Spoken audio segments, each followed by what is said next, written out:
Studio 2 with DJ KP.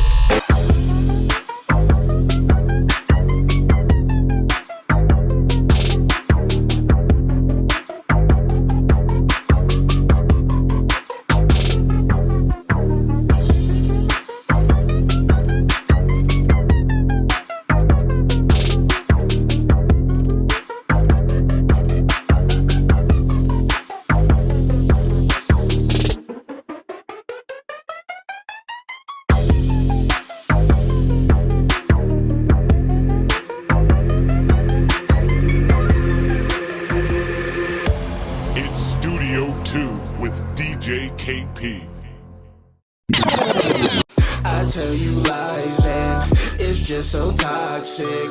You lie, I lie too. Girl, I don't love you. You know it's lies when I say it's just you.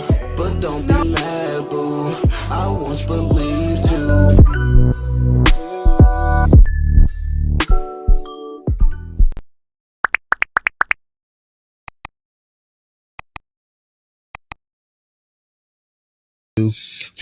First, let me make this clear. It's DNS Soldier. And this is Robby Too Fast, and thank you for tuning into the Two Sides of the Heart podcast. Today, we have another Shore legend.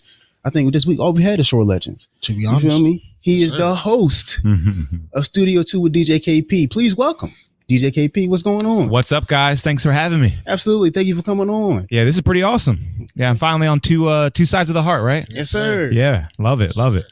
Yes, sir. Well, we're going to hop right into it. So if y'all don't know, like I said, he's the host of Studio 2 with DJ KP. And on his show, they start with the weekly warm-up. So today, we have our own weekly. Oh, making me feel right at home. Awesome. Yes, sir. The weekly warm-up. Yes, sir. So first thing we're going to talk about is the government shutdown. It's over. Is it? Yeah, they officially, on Sunday, they officially got the votes. But then I think today, Trump signed it, so now it's officially going to be nice, awesome. The Democrats finally got it done, huh? Yeah. How did you feel about the government shutdown? It was really unnecessary, and it was all the Democrats' fault. And not a lot of people will tell you that, but I'll tell you that. Yeah. Did it affect you personally or anybody you know? Actually, it did, and only because I just built a brand new studio. Yeah, and I want a bathroom out there too, just to make sure everything can be taken care of in the studio. You know, you need a bathroom out there. Yeah. So the construction company that I hired to do the bathroom, they couldn't get the permits until the government came back, because they needed to go to like local government and get certain licenses and permits to build the structure. Yeah. So maybe we'll get that bathroom soon. So it did kind of affect me a little bit. Dang. Yeah. I'm about to say it affected us too, because we work in mental health, and so like a lot of our clients, like they have Medicaid, but one of my clients, he had Medicaid, but he couldn't get it back, and they were like, "Dang, so I can't help you right now." Yeah, that's where it gets tricky. Yeah. There's those government programs. Yeah, and I couldn't get dental insurance. I've been needing to go to the dentist. Damn, and I can't. Well, I can now. Now you can. Yeah, but I couldn't. But they have until January, I think like 30th to like really get it together, or else it's going to shut down again. Oh, really? Okay, Yeah. So this is like a trial period. Yeah, Gotcha. Like, we're going to get together for now, but later on, we don't know. I mean, I hope everything gets together, but I ain't gonna lie. I'm hoping for the housing market to crash. Try to get me a credit. Yeah, trying to get some property. Flip some houses. Yeah, one of my friends, she was like, should I buy a house right now? I said, you probably should. Yeah. Yeah, go ahead and do that. Yeah. That's what I'm saying. It's gonna be a lot cheaper. And then you feel me? When it start going back up, you just flip it. It's just like stocks, to be honest. And I tell you what, I got mine at the right time. Because I looked up the value of it the other day, and it's so high now because everything else is so expensive. So yeah, definitely get it while you can. Definitely get some property. Yeah. You ever sell your house or make it an Airbnb or not? You're probably not, but maybe. You know, it's always a possibility. But people call me all the time. I mean, just the way the housing market is, I'm always getting these strange text messages and letters in the mail like, "Hey, are you trying to sell your house?" Everyone's after houses right now. Everyone's after it. Yeah, me too, especially because we need a studio. So if anybody's selling a house, yeah, go ahead and let us know. Two Sides of the Heart. And it's probably China or BlackRock or something. We just don't know. All right, so on to the next topic. LeBron, he's coming back off injury, but they got him practicing in the G League. How crazy is that? He finally got injured. I think that he just got injured to throw me off the trail, because I've been saying that he's on some sort of steroid that we don't know about. There's no way that a guy 40 years old should be playing this well for this long. Yeah. I don't know if you know this, but there's only been about a handful of players to play in their 19th or 20th season. Yeah. And the previous record for points per game in your 20th season, I think, was 7 points a game. Dang. And then LeBron, and that was Kevin Garnett. Yeah. And then and Dirk Nowitzki had 5 points a game, and the list goes on and on. LeBron scoring 25 points a game at 40 years old. Yeah. That's crazy. It's wild. And So he's hurt right now. Nah, he doesn't get injured. It's impossible for him to get injured. He's some kind of superhuman built in the lab. He's got some kind of substance that we just don't even know about. But mark my words, there's a big performance enhancing drug scandal coming out, and it's going to be LeBron James.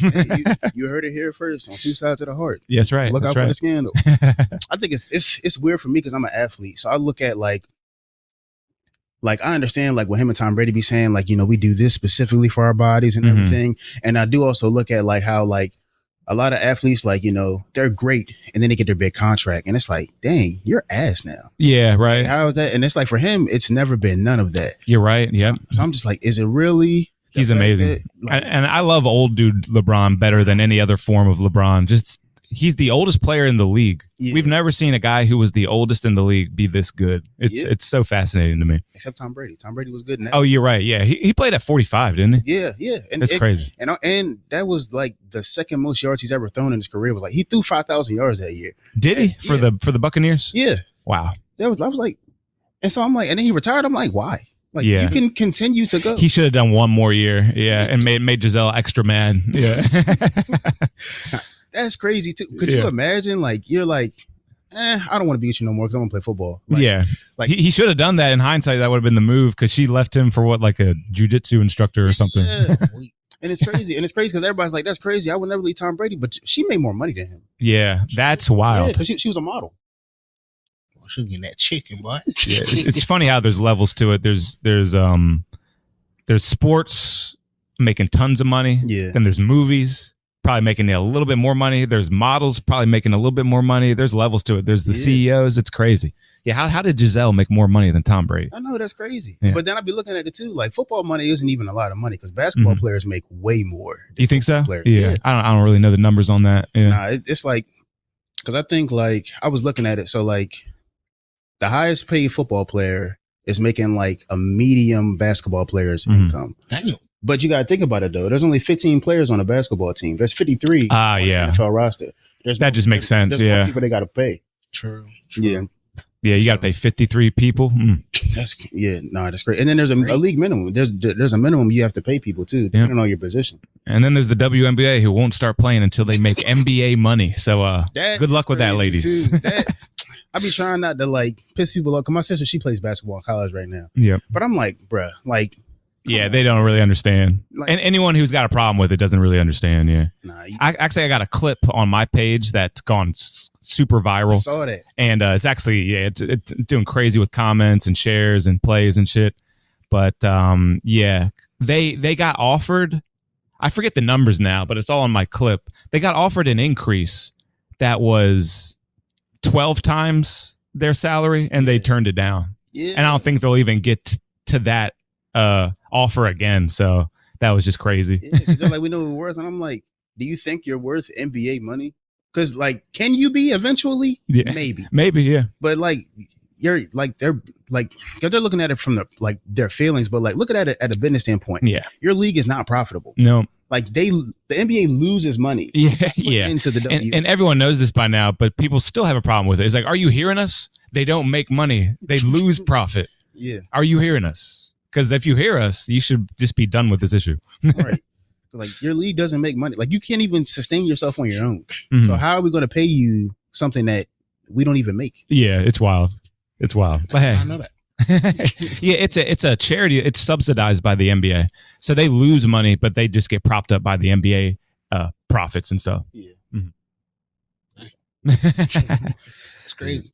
No, it is, but you know, anyways, I'll probably get canceled after that. Yeah, right. And it's just we're just no one's upset or anything, but it's just the facts, of the situation. Yeah, because I want to see them win. I like women's basketball. Yeah, it's pretty hard. It is cool, and it's better now than it ever has been. Yeah, and I'm going to a game. Like I'm going to a game next year. I would love to see a Caitlin Clark and Angel Reese game. That would actually be like a bucket list item. Yeah, for real. That's going to be all three of us got to go now. Yeah, dude, that'd be awesome. Feet on the hardwood courtside. Yeah, especially because their tickets are like, well, compared to NBA, they're not that expensive at all. Yeah, that's another good point. You could probably go courtside. What's a courtside WNBA ticket? I bet it's reasonable. No, it is. I looked it up. I don't remember, but I know it's not that bad because when I looked it up, I was like, oh yeah, I'm gonna go because NFL. Because I'm a big Ravens fan, and so like, but I'd be like, damn, like I don't know because I like sitting, like I sit beside the tunnel, but like the tunnel, sitting beside the tunnel is like $300 a person or something like that. Yeah, yeah. I've actually been to like 5 or 6 Ravens games in my life. Definitely love going to M&T Bank Stadium. Yeah, it's a good time. Yeah. Well, speaking of the Ravens, yeah. The Ravens were 1-5 in the beginning of the season. Yeah. And now they've won 3 in a row. Yeah, they're finally getting back on track. Love to see it. I've always been saying for the past 2 or 3 years that they're absolutely the best team in the league. Yeah. And I believe that with all my heart. And then this year, I might have been wrong on that. I think we just got one really, really good player. Yeah. We just have the best player of all time. Yeah. Lamar is absolutely insane. He doesn't throw any interceptions. He throws tons of touchdowns. It's almost like he's not even trying to overproduce, you know? He'll just get like 250 yards, 4 touchdowns, no interceptions, great completion rating. He's not even running that much anymore. He's great. And he's amazing. He's very accurate. And the thing, so one, I made a bet with my dad.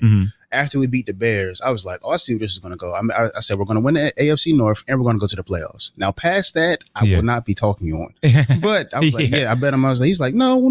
And then we beat the Dolphins and he was like, maybe. And then we beat the Vikings. He's like, you might be a prophet. I'm like, no, I just know football. Like, I just know how this goes. Like, and then also looking at the Steelers, like, they're not that good. They're not that good. And Aaron Rodgers is not that good. He had a nice little peak there, but he's about to slump back down. And then even that Colts game where they beat the Colts, but you had 6 turnovers and you only won by 7. That's not good. Yeah, they had 6 turnovers. Yeah, the Colts they forced them to get 6 turnovers. Dang. And you only won by 7. Wow. That shows that you're not that good. Yeah, I didn't know they beat the Colts. That is kind of impressive. But yeah, 6 turnovers, that's probably a fluke. It's probably more of the Colts messing up than the Steelers doing good. Yeah, no. Yeah. And then they just got blown out by the Chargers. So it's like, yeah, no, y'all are not that good. Yeah, it's over. It's over. It's a tragic story. But something I want to talk about before we get into the other questions is like that Lamar take, like about him being like, I kind of feel the same. Like I'm looking at it like, I mean, Patrick Mahomes, it's like a Tom Brady, Peyton Manning thing again. Where it's like Patrick Mahomes has all the Super Bowls and he is great.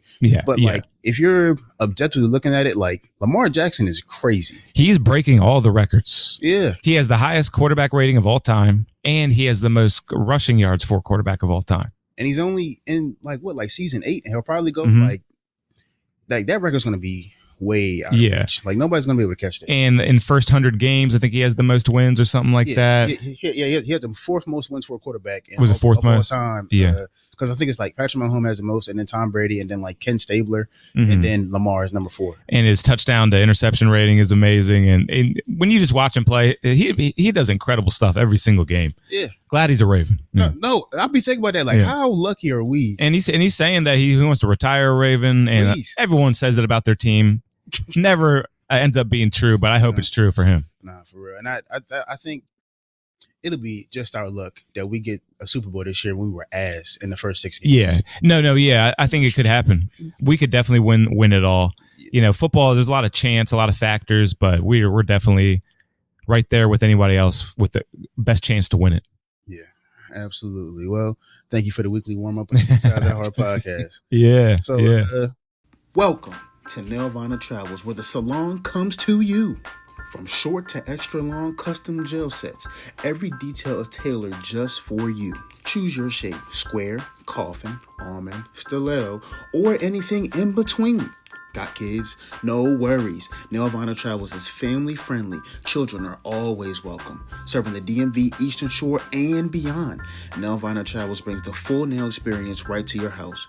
Refer a friend and get a free set. Yes, I said free. Offer only valid through December 2025. Terms and conditions may apply.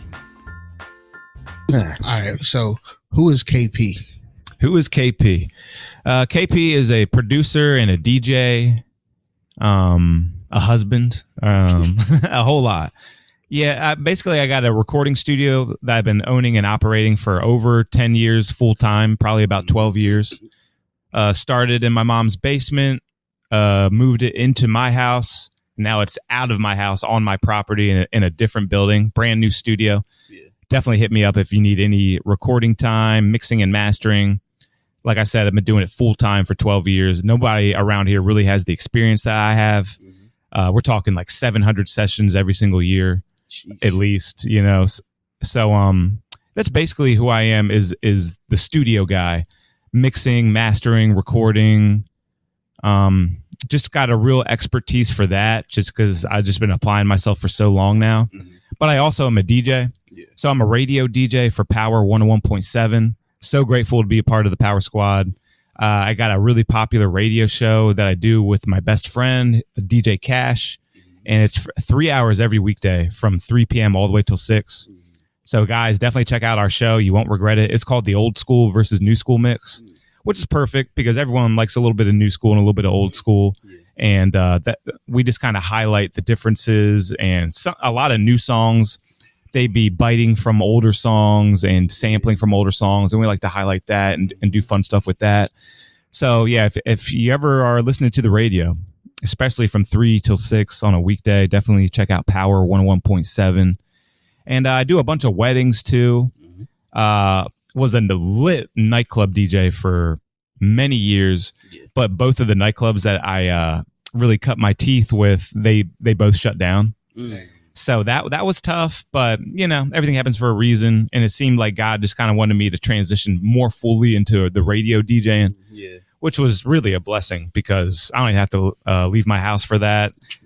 Sometimes you got to go to the radio station, but most of the time I just record and send in. And that's been amazing. And to be in a nightclub full of 1,000 people going crazy, that gets you a lot of recognition.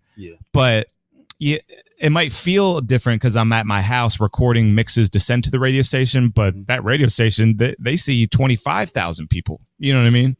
So now more people are seeing me, but it might not be a lit nightclub environment where I'm going insane and everyone's having a great time.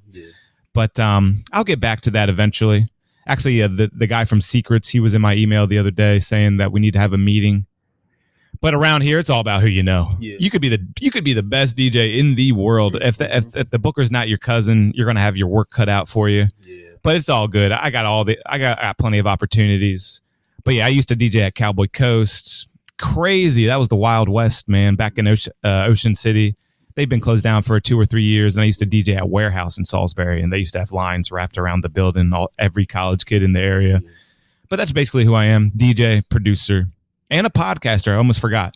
Guys, you got to check out my show. I got the best music review show on the internet, and the numbers are going through the roof lately. These last 2 episodes have been game changers. We always offer free music reviews with the opportunity to line skip. If you really want to get it reviewed, you pay $5. You go to the head of the line. We play it immediately. This last episode, we did 1 free review. The next 27 reviews were all line skips. Wow. So that's kind of to show you how much the show's catching on. Used to be more of a local thing. Now it's more of a national thing where we're getting rappers from St. Louis and California. And we had rappers from Belgium send in the other day. We had no idea what they were even saying. But we gave them a rating based on how we thought it sounded. And it's really the future of entertainment. Go check out my podcast, Studio 2 with DJ KP. Every Monday at 9 p.m. It's live, uncut, unedited, uncensored. Anything could happen. We do reaction videos, discussion topics, call-ins, zoom-ins. We have special guests live in the studio, and we do a bunch of music reviews, and you should definitely check us out. Sorry, that was so long. No, you good. I appreciate that. So I got a couple questions based off of what you just said. But the first thing I want to say is something you said that was really pivotal. Was it's not about what you know, it's about who you know.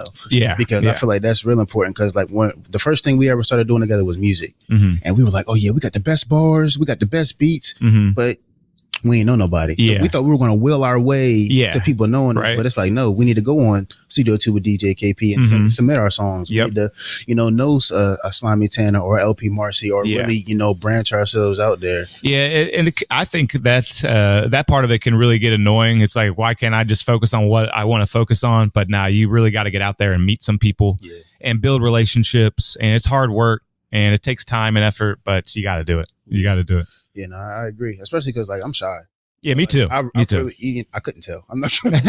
When the camera turns on, it's kind of like a different thing. Yeah. But like Like, I can't just go out to a bar and just like order a drink. Nah, bro. You know, maybe if I have like 2 really good friends with me and I can talk with them. Right. But like a nightmare situation is just me in a crowded bar by myself trying to order a drink. Yeah. Like, I can't.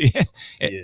Not everyone's like that, but I'm like that. I'm definitely like that. The best thing that McDonald's ever did is made them kiosks. Yeah, right? Oh, yeah, that's nice. I hate ordering. And just ordering online. Yeah. Yeah. Like they made that for me because I was like, bro, because I don't like talking. I guess. Yeah, I said all the words on my phone. Just give me the bag. Yeah. Real. Give me the bag. Yeah. Yeah, but another question I have is though, how did you become a DJ? So my DJ career, I was really, so in college, I was really, I had already gotten into recording a little bit. Yeah. And I was always really into EDM music, like raves and stuff like that. Me and my friends would go to like raves, and that type of music I wanted to try to make myself. Yeah. Because I would hear people like DJ Snake and Diplo, and I'd be like, wait, you can make music that sounds like this? Like, they were doing crazy stuff with 808s and bird samples, and they were just completely off the wall.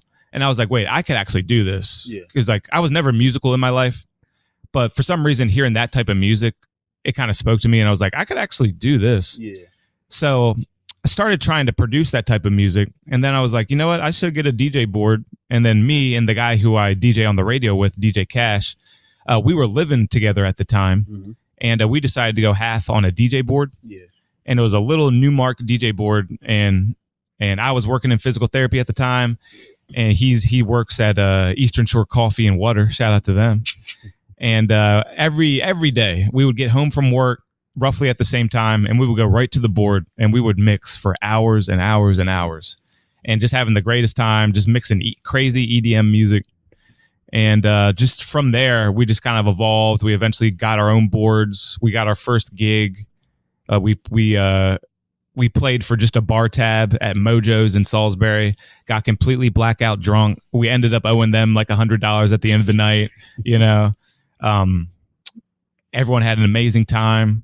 We ended up getting more gigs from that just because they could just tell the energy was so good. Everyone, we might have been a little crazy, honestly, but the energy was good. We kept getting booked, started getting more professional and less just party boy, you know, then started picking up better gigs, a few corporate gigs, weddings here and there. And eventually we get on the radar of Bill Baker from Power 1017. And then we get hired by Power 1017. We had long stints with Brew River doing their college. Probably the biggest their college night ever was when we were DJing there. Yeah. And Warehouse and Roadie Joe's, anywhere around, we've DJ'd. And now we pretty much just stick to Power 101.7 and maybe a few weddings here and there too. How pivotal do you feel like it was for you guys to, you know, keep mixing and doing that every day? Like, are you a big person of like the 10,000 hours into something? Yeah, for sure. I'm big into passion. I think life's all about passion. And I just love developing a skill. It's my number one thing. Yeah. I just love getting up. Like every single morning I get up and I do DJ drills, and I've developed them myself. I do a couple scratching drills, couple blend drills. I go over routines that I've developed that are really, really difficult to do. And if I don't keep up on them, I will fail out live and embarrass myself. So yeah, I'm really, really passionate about keeping up on my skills and developing new skills. Yeah. And I think if you're not obsessed with a skill as a man, then you're not really much of a man. Yeah. You heard it first here. Yeah. Where did you get that drive from to want to develop skills? And kind of from my brother and I guess my dad and my mom. But my family's always been passionate about developing skills. Yeah. My brother is one of the best basketball players in the history of the Eastern Shore. His senior year at SU, he led the nation in 3-point percentage. Cool. And he got the plaque from the NCAA and everything. So that was a Division III record, but still very impressive because number one in the nation. Nah, that's crazy. Out of all the Division III schools that play basketball, number one in the nation.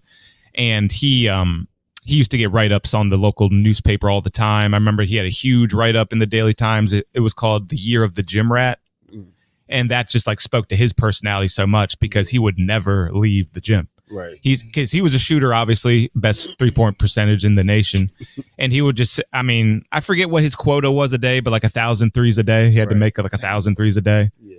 And me and him grew up idolizing Michael Jordan, who was the ultimate perfectionist and the ultimate hard worker, the ultimate winner. And we modeled our work ethic after Michael Jordan. So it doesn't get much more intense than that. Yeah, no, I could definitely attest to that too, like personally, because I used to play football. Like, I swore I was going to be in the NFL today. Like, it's crazy that I'm on a podcast and not in the NFL right now. Yeah. But like, you know, back we used to train, like even him too. We it was a couple of us. We would always like. I had one guy. He used to come and knock on my window at 4 a.m. Like, come on, we're gonna run 2 miles around town. Wow. Or like we'd be in the field, like, you know, just creating drills on our own, just trying to, like how you said you create the DJ drills. Yeah. Just trying to figure that out. So then I feel like that, you know, my drive for football. And my cousin, he said, like, if you were as good at football as you were everything in the rest of your life, like, you know, you'll be great. And so I kind of feel like I take that even now with podcasting, like in between episodes, like I'll be creating clips or like, you know, just trying to figure out like, you know, how do we do this? How can I do this? How can we always make it better? You know, and it's like kind of like the 10,000 hours things. Like you take 10,000 hours to perfect the craft and, you know, that's what really kind of gets you there. So I could kind of like, you know, and I see it in your work too. Like I take some of the stuff that we do from how you do, like how your clips are, like you literally clip up everything. Yeah. And like, And it takes a lot of time. And I know you know it. It takes a lot of time, guys. These clips, some people use Opus Clip. You ever use Opus Clip? Nah, I don't. I wasn't liking it, man. I don't like it. It like creates clips for you, but like it's a time saver, but like it doesn't get it right. Yeah, like you want a certain clip for a certain thing. And they'll just kind of take a piece of the video and just kind of throw it out as a clip. Yeah, it's cool though. It'll probably get there one day. But my clips are better than Opus clips, so I got to keep clipping it myself. Save me a little money too, because it does cost money. Yeah. Yeah. How pivotal do you think it was for you and Cash to kind of be in it together, you know, to push each other? For me, it was extremely pivotal because, like we were talking about earlier, I'm really shy, and I needed a friend to do it with, especially at the time, because 12 years later of being a full-time musician and personality. I finally developed some kind of ability to talk in public and like be social. But back in those days, I looked completely different, acted completely different. And I needed my guy Cash to be with me. I couldn't have handled it on my own. Just socially, there's no way I could have handled it on my own. And he was a real social guy and tons of friends. And so it was just like a good match where he could help me with that type of thing. And definitely shout out to my guy DJ Cash. He's one of the best. He's another perfectionist. He's definitely one of the best DJs. He doesn't get enough credit. He used to be in a band. He used to be in a heavy metal band that almost got signed to a major label. They were called Letter 5. And how old are you guys? I'm 26. Cool. So I'm 35 and he's a little older than me. So back in the day, there was a band in Salisbury called Letter 5 and they were huge, man. Everybody loved Letter 5. So he used to be really, really popular and local famous. Right.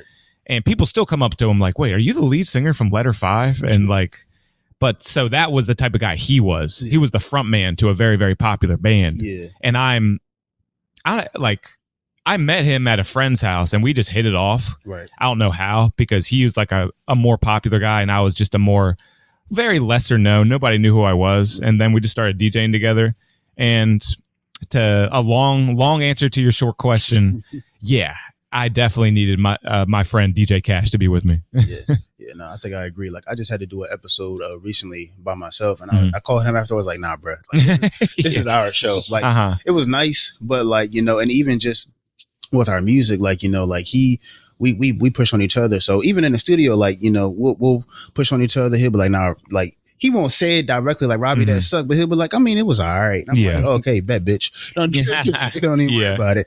Or even the one time we had to perform together, and like usually in quiet spaces, he's like, Robby, like, come on, like you could do better. But at the recording, at the the performance, I could kind of see he was a little nervous. I was like, nah, bro. So now I got to turn up, turn him up, you know. And so we just kind of it really does help. Like it's nice to do stuff by yourself, but if you can have a team, that really makes the difference. Yeah, I would totally agree with that. Yeah. Well, you talked about your wife a little bit. You know, how did you meet your wife? I met my wife on Tinder. She's my Tinderella, and like I said, very socially not so great. So Tinder, big help for me. Yeah. Just knowing that a girl swiped right is enough to think, okay, I think I could message this girl. And we met at a Royal Farms. I picked her up at a Royal Farms. It's all so romantic, you know what I mean? And we just completely hit it off and didn't go on. I don't think I went on any other Tinder dates after that. Yeah. And we really hit it off. And yep, we've been married. Just had our 2-year anniversary the other day. Congratulations. Yeah, it was amazing. We went to Williamsburg, Virginia. My parents had a timeshare they weren't using, and we were like, we'll take it. And we wanted to go to Busch Gardens, but they were closed on the days that we were there. Everything's so romantic. But yeah, my wife's amazing. She's perfect for me. Some people probably think she's not even real because she's so like she's kind of antisocial too. She doesn't want to be in the spotlight at all.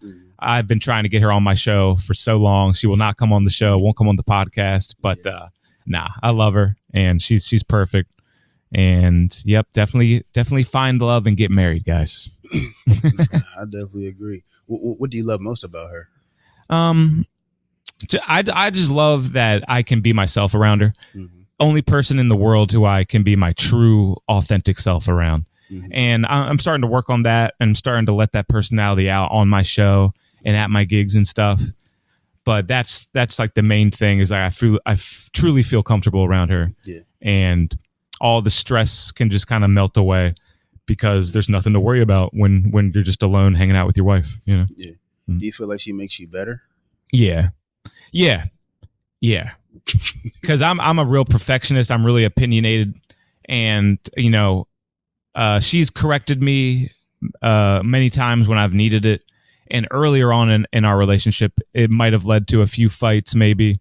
But now I'm starting to realize that it's just that female perspective that I need. Yeah, it's that emotional side of things that I need to see, rather than the male like dominated like nuts and bolts.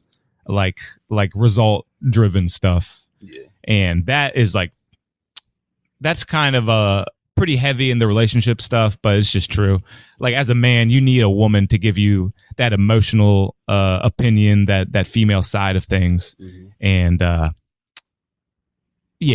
just think that's a valuable part of having a wife that I didn't predict. Right. Mm-hmm.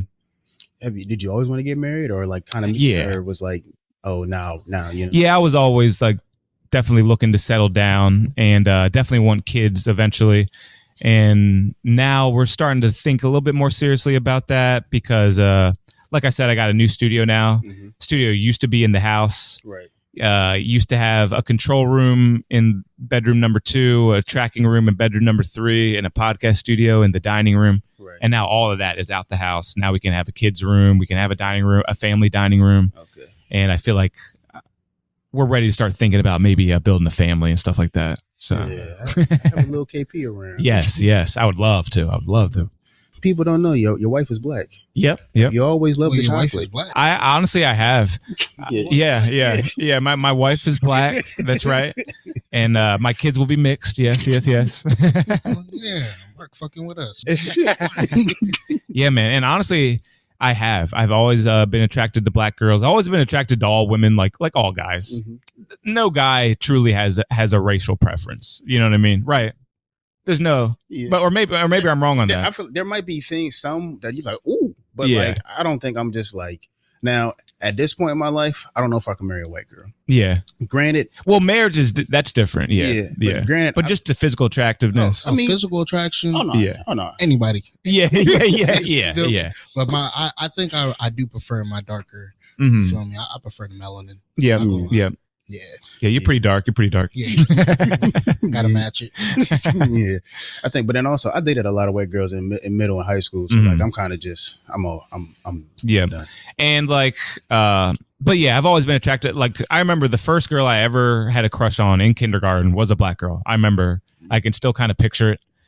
But my first actual girlfriend was white, and I remember growing up through middle school and high school. I remember a bunch of girls who had crushes on me, all black. You know what I mean? Yeah. So it seemed like just to be something in the air. I don't know. Yeah. But a bunch of black girls have had crushes on me throughout my life, and I remember the first girl I ever had a crush on in kindergarten was black. So maybe it's just a thing. I don't know. He's been done with us the whole time.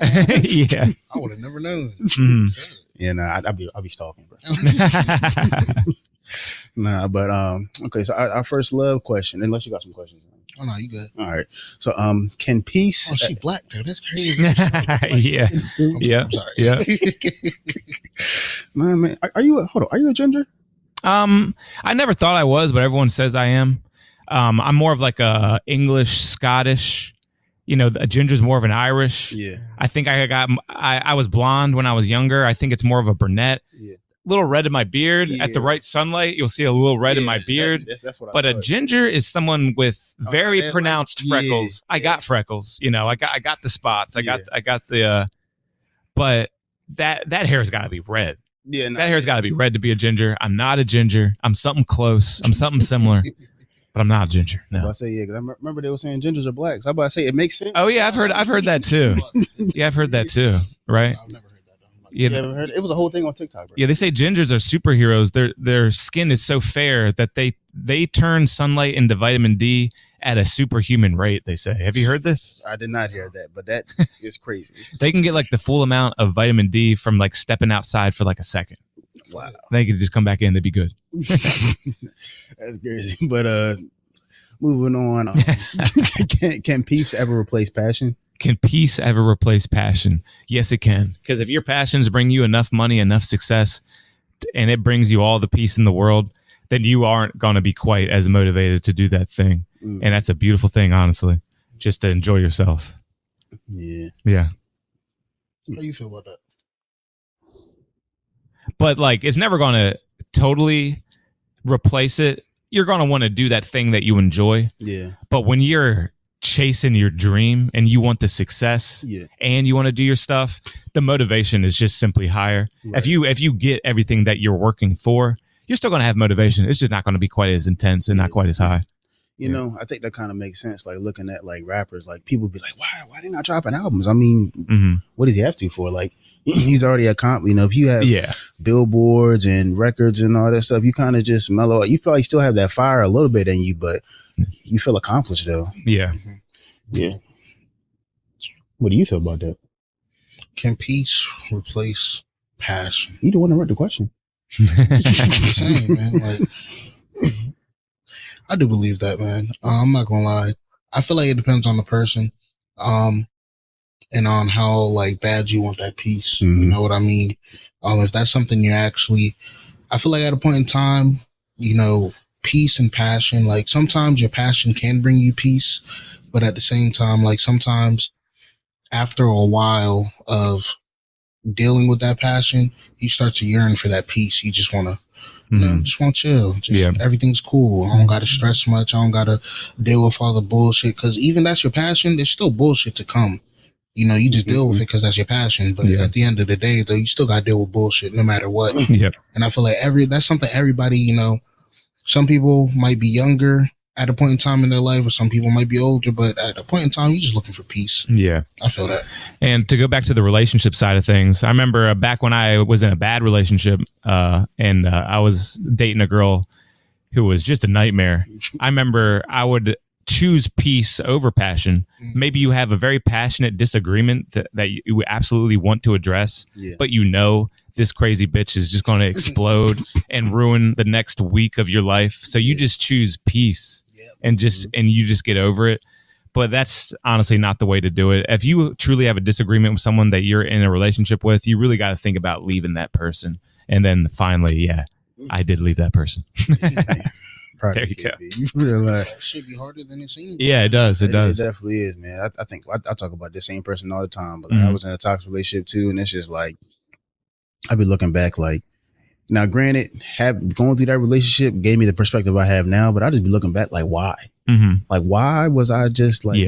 I would literally pull up to her house and just sit in a car for 30 minutes and be like, gathering myself with her.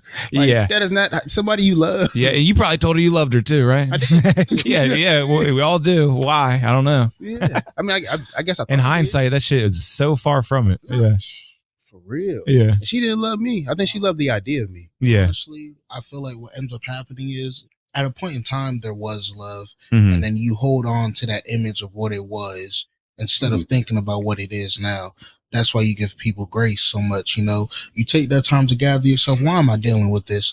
Because at the end of the day, in the moment, you may not love that person, but what you can remember though is at a point in time when you did though. Yeah. So that's why you deal with that motherfucker, because it's like, damn, you know, your heart confuses your mind, and it makes you believe that you're still in love.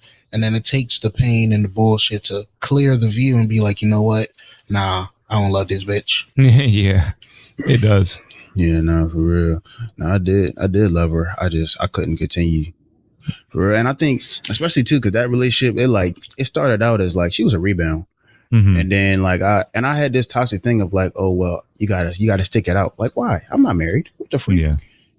And she wasn't even cute. Yeah. But then honestly, at the same time, you do like, for all the young men out there who might want relationship advice, you definitely are gonna get in fights, and like that, your perfect woman might be someone that you do have a few fights with, and like you do got to try to stick it out with somebody, because everything is not going to be perfect. You are going to have disagreements. So I definitely want to throw that out there too. Yeah, no, you definitely are. Right. You know, there's also going to be disagreements that you have over and over and over again. Yeah. That's true. And people feel like, I mean, if I had a nickel for every time, it's like we keep talking about it, we won't get nowhere. And it's like, that's not the point. The point is that we have to continue to communicate, and continue to try to understand each other. And you definitely got to compromise and do all that. So yeah. So didn't want to get it too twisted for anyone who's really taking me for my word here.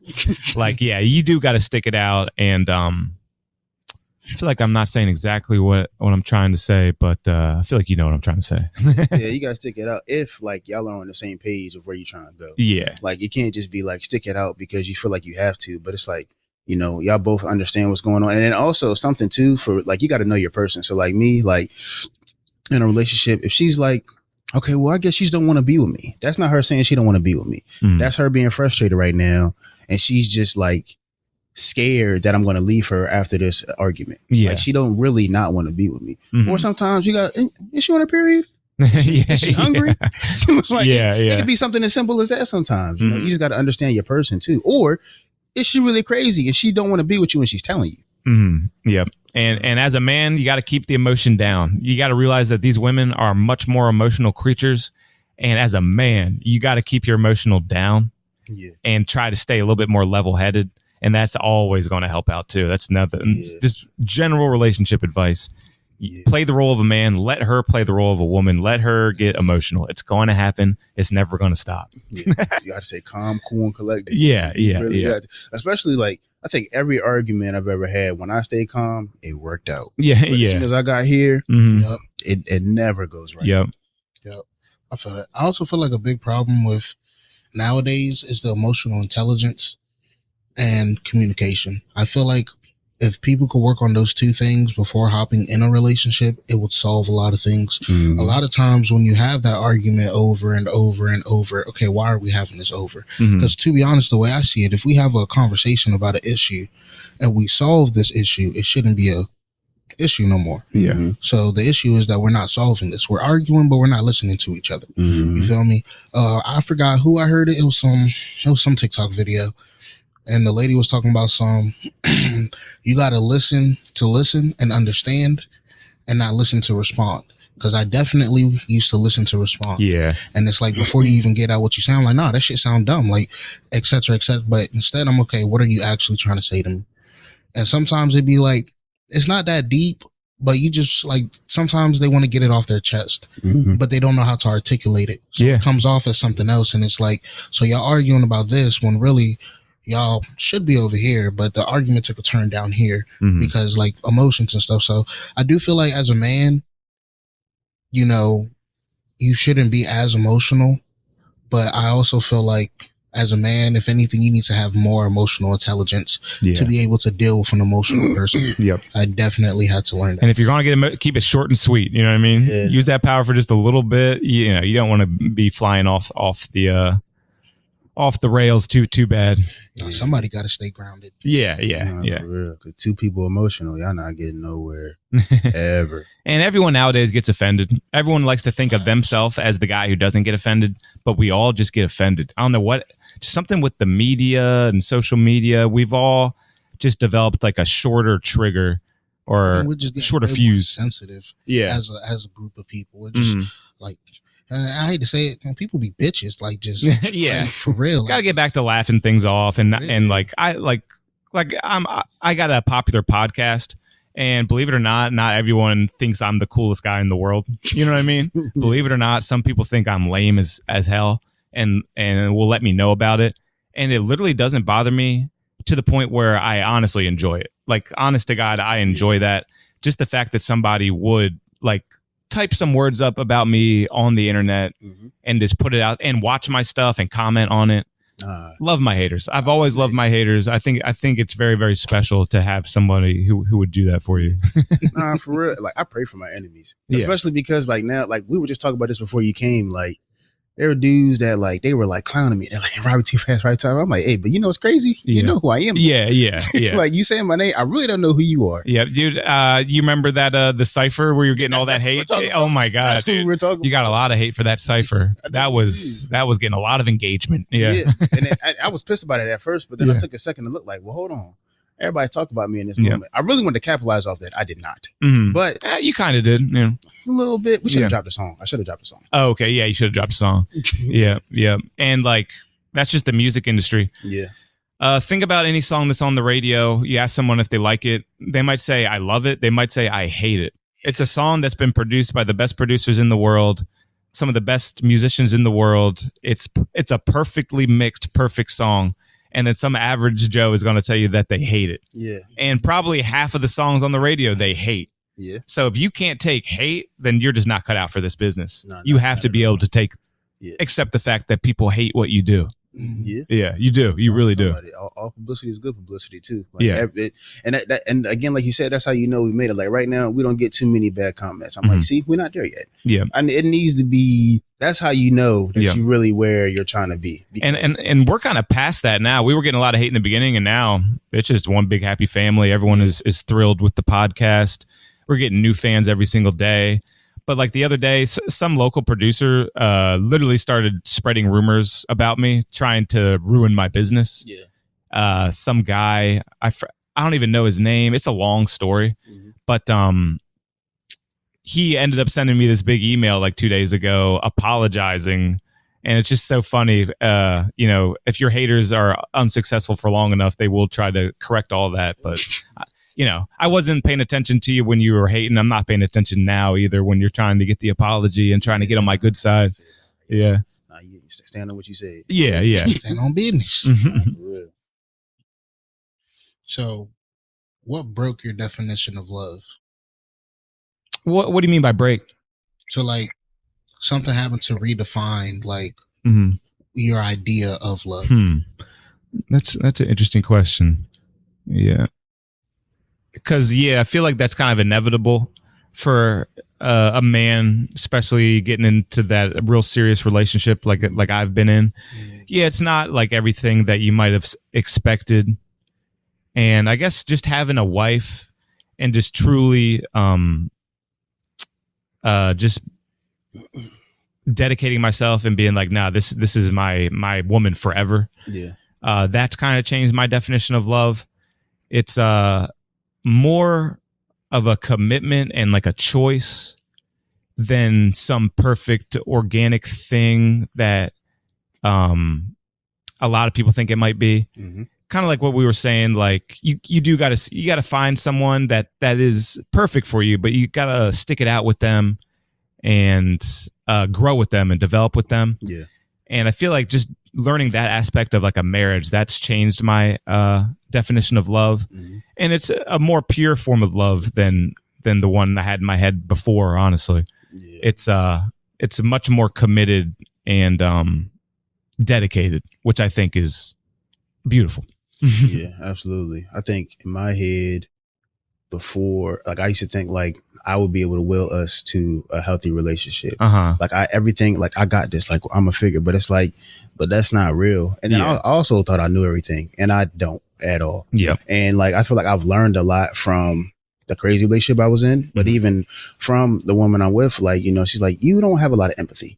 Yeah. And I'm like, yes, I do, but I don't though. So then now I got to really check myself, like, okay, what is that? Or just really taking the time to really try to understand somebody else. Like they don't agree with everything I say. They might not have what I had. They didn't have two loving parents. They didn't have somebody to teach them this. So do you have the patience to deal with somebody like that? Because you can't force them to do something. Yeah. You can only little host of water. You can't make them drink it. Yeah, so, I mean, some people think Angel Reese should be getting $25 million a year. You can't work with that. Where's the money coming from?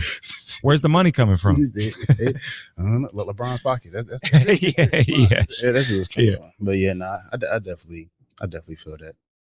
I feel like getting my heart broke my definition of love, but also like finding that one person also redefined my definition of love. Because at first, like, nobody like prepared me for heartbreak or nothing like that. I only heard the good side of love, the butterflies and the romantic scenes. And nobody said, hey, bro, that shit'll fuck you up. Yeah. Or even make you change as a person, like, and shit like that. So I had to like understand that like love is amazing, but love is scary too. Like, depending on how you use it, it could be a weapon. And like, I feel like getting my heart broke opened my eyes to like how serious it could be. Yeah. But then finding that person, and then it redefines it to how like great it could be in the right hands. You know what I mean? Yeah. Most definitely. Had to get my heart broke a couple times to understand like the actual power that love holds. Yeah. But finding the right person showed me like how to use it properly. So yeah. That's awesome. Yeah, for sure. For sure. All right. So is love enough if the sex isn't? At a certain age, maybe after you've had some kids. Yeah, probably.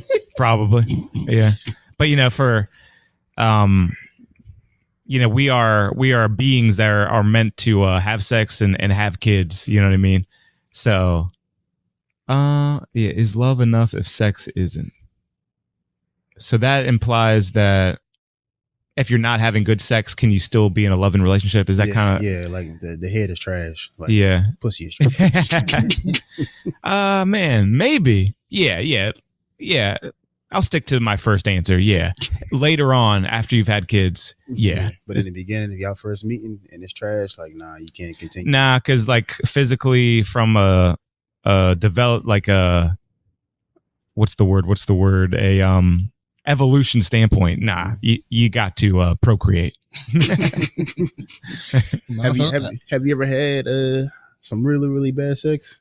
Definitely. Yeah, definitely, man. That Tinder app in the early days, my God.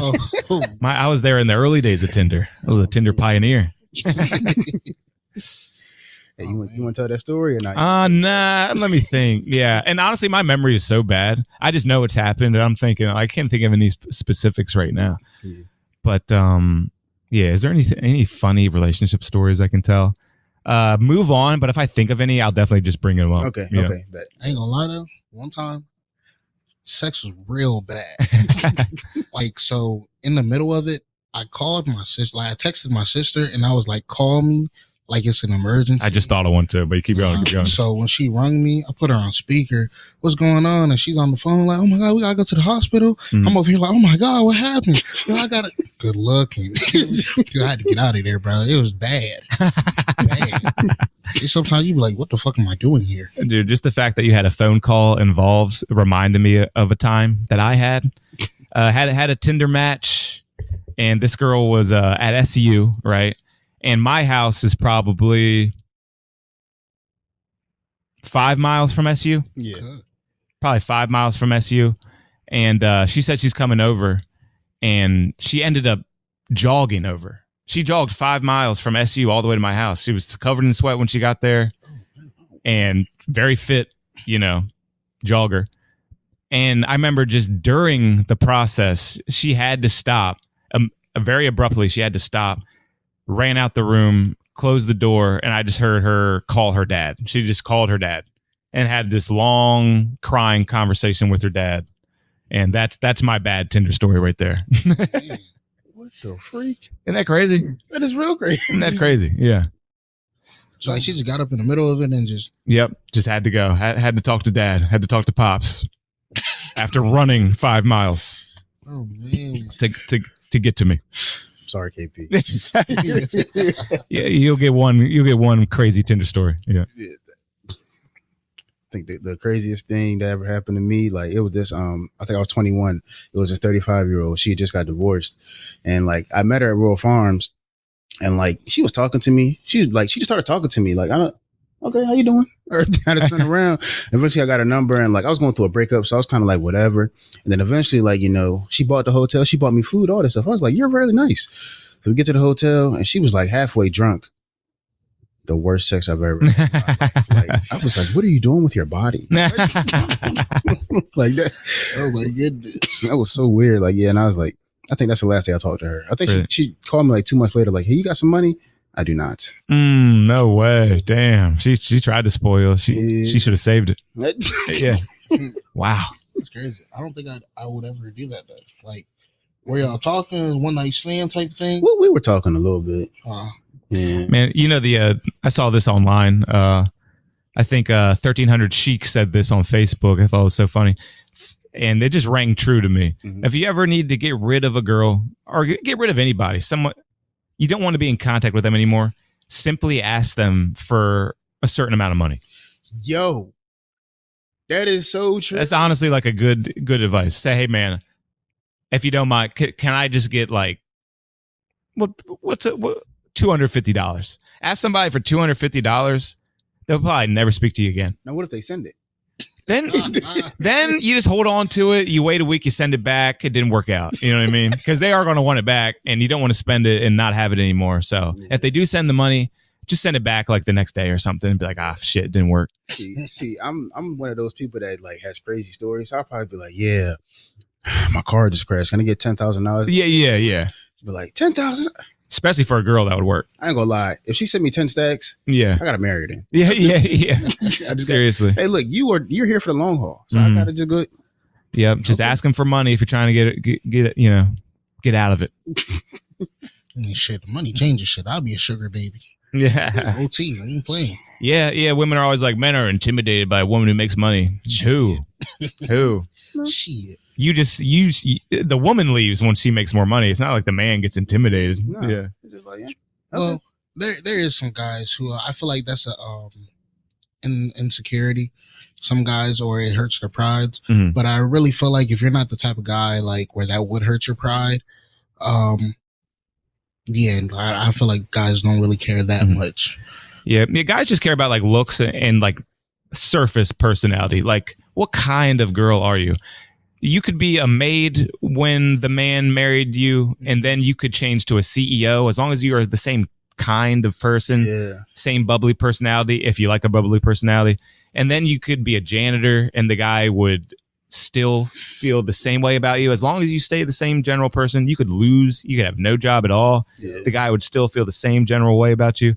Yeah. But if a guy was a CEO and then he moved to a janitor, the girl would simply just feel at least slightly different about him. Yeah. And I got no problem with that. That's just nature. You know? Yeah, no, it is. Because it's like, how you going to provide for me? Yeah. Like, especially if you're accustomed to a certain lifestyle. Like, and I feel like if there are definitely situations where, like, if somebody really loves you, they'll stay for a while. But then at the same time, what kind of person are you? If you are still a CEO mindset, you'll get back to that eventually. Yeah. But if you start having that mentality, like, dang, what was me? Like, this is our life now. I can never do great again. That probably would turn her off. Yeah.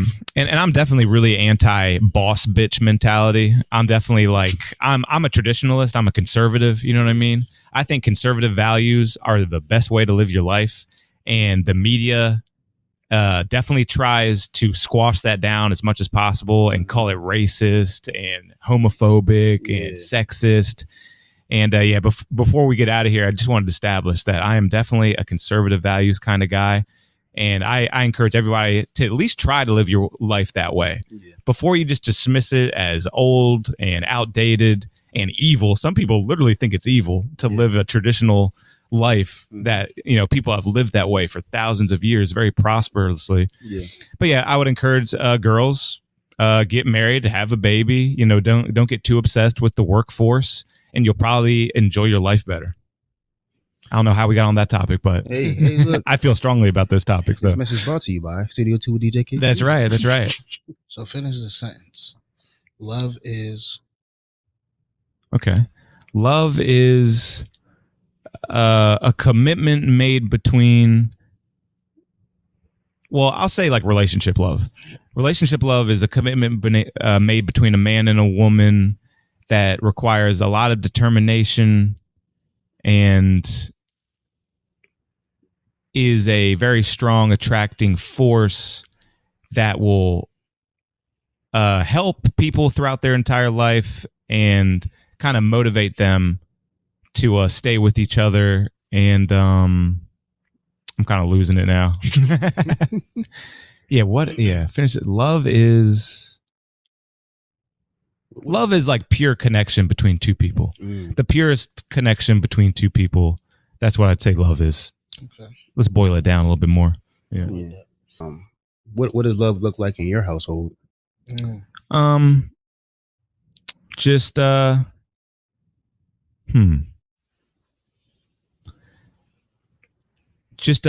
able to do everything that we like to do.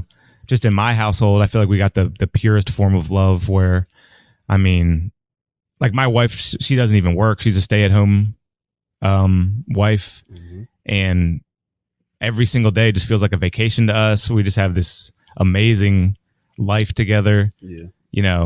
I just wake up, this is the first thing I had to do today. Woke up at 9, did a couple mixes in the studio for some clients, came here.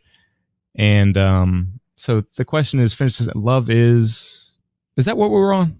Yeah. I'm starting to get scatterbrained now. No, yeah. That's the last question. Yeah. I'm trying to get you like such a good answer, and I feel like I'm just all over the place now. No. But love in my house, it's amazing. I'll just say it's amazing. Like we're just in such a good spot right now. Yeah. I think something that I'm learning and like is that like people think that you got to go to Ruth's Chris or Ocean City or Atlantic City, and it's like, man, like the best moments I've ever had is just taking a nap. Like nap dates are the freaking like just to sleep with somebody. And it's like, and you're sleeping together, and then now it sucks though, because then I gotta go sleep by myself and it's cold. But like those, or just like watching movies and just chilling, like just run to Rural Farms and get a couple snacks and just chill. Like, those are like just like the best moments just by yourself. Like it's nice to go out and do stuff. Like those moments are intimate too, but the most intimate moment to me, just take a nap with somebody. Like I agree. What? A little bed date, sleep. Also, we love cooking together. Yeah, making a meal together is very, very fun. Yeah. So why don't you agree? Nah, don't get it twisted. I bangs with all that. Like I like doing that, but I also feel like it's the type of person you are. Like me, like it's something about like going out, like, and seeing some stuff I've never seen before with you, creating these memories that like I ain't never did with nobody else. Like like watching the sunrise or the sunset. You know what I mean? Like those, like to me is like, damn, that's fire. Yeah, that's how you really make a memory. Yeah. That's what I'm saying. Like making those memories, going out, getting a high floor hotel room, and you cut the lights on and you see the city view. It's like, damn, that's fire. And it's like, you don't even have to be doing much. Cause I do agree. We don't have to be like doing the most expensive thing ever, but like just going out, going to like a botanical garden, like that's just fire. Like, yeah. Oh man, we love botanical gardens, honestly. Yeah. Like them joints are fire. So going out, seeing the views and stuff like that, I feel like for me, cause like, don't get it twisted. We're at home watching a movie. It's a vibe. I love the vibe, but it's like, okay, cool. But when we go out, I'm sitting there or on the drive back, or I'm at work and I'm thinking about the view. And that moment, it's like, that's fire. Look at that, bro. We were just at one, man. Yeah, that's fire. Fucking botanical garden lit. Yeah, they be having the butterflies and shit. Yeah, honestly, we do love them. No joke. Yeah, that's fire, bro. I ain't gonna lie. Like, I really fucks with a botanical garden. We went to the aquarium. I've never been to one before. Oh, aquarium? Yeah, man. Yeah. Museum. Yeah. anything like that. Amazing. I think all those things are cool. I think we're saying the same thing. I think I am more of a simple guy, but at the same time, like, I think people think it has to be like going to Dubai and going to the highest building. Oh no. Like, it don't gotta be all that. Like, I found that, like, and also too, like, in our line of work, like, we're going to start traveling. So we're going to do that anyway. But like, it's different though. You know, we're business partners, right? Mm-hmm. Now bring Shawty with you and go take a trip. The thing, I ain't gonna lie, she gonna get mad at me for saying it. I don't even want her on my business trips no more. Like, business is business. Yeah, can't handle business. That's me though. Like, I feel like, because the way that I am is like, I'm trying to focus on you and business. It is more beneficial for me. Let's just focus on my business. And then I can come home to you, that we can go do something. Like, trying to worry about you and worry about my business is it's not too stressful. I can do it. But if I had to choose, rather do it alone. I'll see you when I get back. Like, that's just me. But it requires focus. Yeah. Yeah, it does. And it's like, I just feel like things get done a lot more efficiently when you're not here. Especially because she requires a lot of attention. I feel you, bro. I feel you. But those trips that you take, like, them joints is fire though. Like, y'all go sightseeing, y'all go. Oh no, for sure. Them joints is. I'm not gonna lie. Like, I love me a day we could chill in the house, a rainy day. Got the movies on, we're laughing, got some snacks or whatever. Hit up Dollar General, grab me a couple dollar snacks, and we're back in the crib, and it's a vibe. But honestly, I feel like I would prefer to be out. Not like clubbing out, but like, like, sightseeing and stuff like that. Like going to a whole bunch of food trucks, one after another, you know, big back. Like, those are vibes for me. We enjoy ourselves more staying in, but the memories are better going out. Oh, for sure. And that really is the truth of it. For sure. You just wrapped that up perfectly. Right. Like, you got it. Like, thinking of like memories and stuff, I would recommend, like, if you ever got a girl, you want to go someplace really impressive. For me, in my experiences, one time we went to Atlanta. And if you go to Atlanta and you go to the Westin Hotel and you go to you stay at the Westin and then eat at the restaurant at the top of that hotel, that's my recommendation. If you want a good memory, So the Westin in Atlanta, eat at their rooftop hotel. That experience right there, that's a good one for a young relationship looking to build a memory. Try that one out. That's definitely fire. I did something like that, but in DC, we went to a restaurant at the top of a hotel in DC.